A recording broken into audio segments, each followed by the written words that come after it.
Trying to run a parameter test and visual fault locator test using reputable EXPO OTDR, optical time domain reflectometer.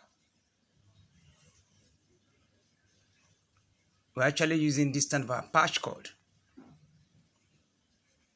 You can watch for better understanding. With time, you see the lesser light.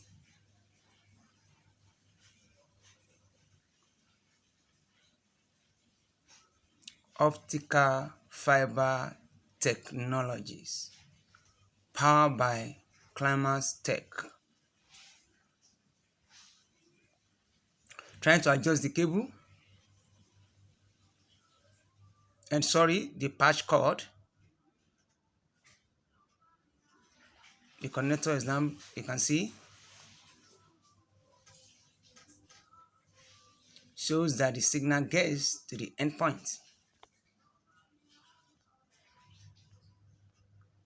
Kindly subscribe to enable us post more videos.